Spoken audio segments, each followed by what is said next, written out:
Hey guys, what's up? It's DJ R&D. We're going to talk about the differences between INTJ and ISTJ.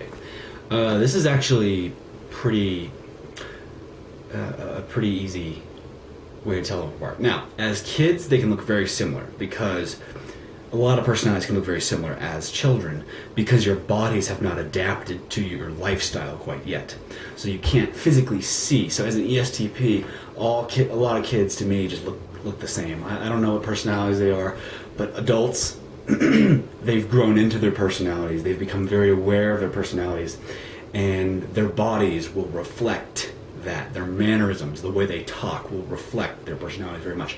So if you're younger, like under the age of 20 or so, you might confuse these two personalities. They can look very reclusive. They can both kind of abhor enthusiasm. They can both be nerds at school. They can both be just sort of, typical nerdy, reclusive introverts in their own right, outside of school as well. But when they grow older, then the differences really start to show themselves. The INTJs realize they really enjoy cerebral mental stimulation, while the ISTJs enjoy maintaining their homeostasis and maintaining their boundaries and maintaining their lifestyle. Introverted sensors are very good at knowing what their bodies need. They feel how to feel comfortable. If you go into an introverted sensor's house, it's typically going to feel very comfy and warm and cozy, and it's going to smell nice and stuff like that. And it's also probably going to be very quiet, okay, because they don't like chaos. They don't like loud noises disturbing the aesthetic equilibrium that they have achieved in their house.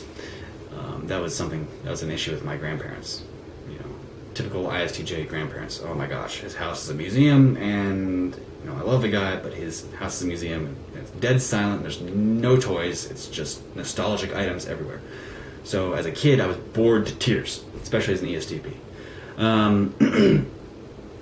Now, INTJs, they like cerebral mental stimulation. So something like that would be like, they like to watch movies like Old Boy, Memento, things that make them think. Something that screws with their mind, something that messes with their head, something that makes them think, okay? ISTJs can enjoy the same things, however, that's not something they go for. That's not something they actively seek out, okay? ISTJs are typically going to be much more inclined to just focusing on what is here and now and maintaining that. They actually enjoy maintaining their bodies. I had several ISTJ friends who would walk around with a notepad, and they keep track of their calories and their sugar intake and stuff like that. They actually kind of enjoy doing that. That's something they actually enjoy doing. It's fun to them. And now, for this reason, this is where adults start to. The adult ISTJs and INTJs start to look very different from each other. Is INTJs, they're not focused on their bodies, and ISTJs are focused on their bodies. Now, there are some fat, ISTJs. There's some in shape INTJs. Not everybody. Sometimes you brought up in a situation, but if everybody was left to their own devices, their personalities would typically start to show more than not. So.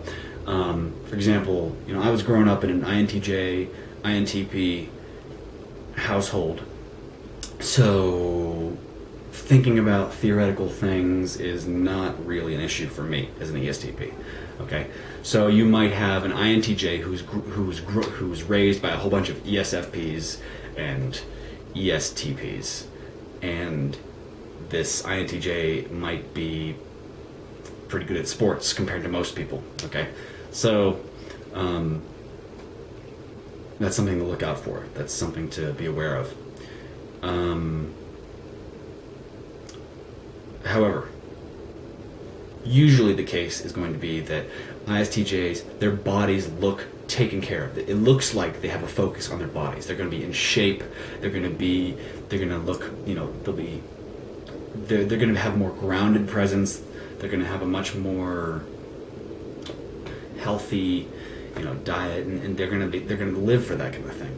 While INTJs don't really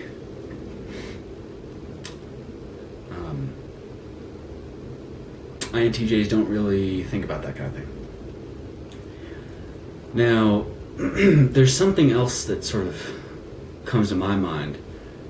Never mind. I'm not even going to talk about that. So INTJs, in my experience, unless they're ENTJs who think they're introverts when they actually aren't, INTJs are typically a lot of the ones that I've met have been thin and just sort of, they've been thin and not really fat. Some of them have been fat, because they've been playing video games a little too long. But, but they don't, when you think of INTJs, you don't think of people who eat a lot. You don't think of somebody who's like, who has like intense cravings for food. That's not really something that goes through their head, okay? Compared to other personalities. Some other personalities have intense cravings for food and get incredibly fat, like, ESTPs, ESFPs, plenty of fat EPs. But INTJs much more. They enjoy this cerebral stimulation. So they like to think. They like things that challenge their perception, that challenge them to visualize a complete object. INTJs typically look to the future, while ISTJs typically look to the past. Okay, ISTJs recall information, while INTJs predict and try to predict information. Okay, so that's a big difference there. Not only that, but INTJs are going to have a little bit more crude sense of humor compared to ISTJs. ISTJs are going to be very serious and more professional and all that good stuff. There are a lot of ISTJs who think they're ISTPs. Okay, go check out my ISTP versus ISTJ video. ISTJs can look like ISTPs. They can be very mechanically inclined, fixing things, wrenches and stuff. But so can INTJs. INTJs are also mechanically inclined. They like to fix cars and stuff like that because it challenges their understanding. They like to build things. Okay, so I would not let that be a determining factor. I would say primarily if you are questioning your type, INTJ or ISTJ, think about your lifestyle. Are you very conscious of your bodily needs? Are you very conscious of things that worked in the past? Are you very good at recalling information? Are you very good at knowing how you feel all the time? If so, you're probably an ISTJ. If not, if you're an INTJ, you're going to be thinking more about the future. INTJs are probably the number one personality to plan their own funerals.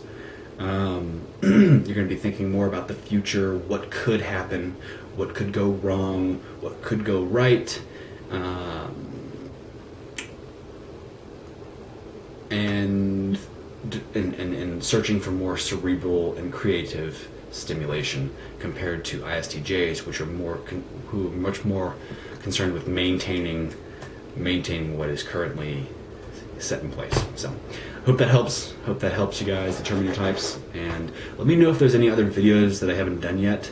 I've done so many videos. I'm starting to lose track of what I have and have not done. There's a lot of extrovert-introvert videos that I haven't done because you should sort of get the feel for the difference between extroverts and introverts by watching my videos. You should recognize what is external and what is internal. And extroverts are externally focused while introverts are internally focused. So if there's something else I left out, let me know, and I'll be sure to get on it. So see you later.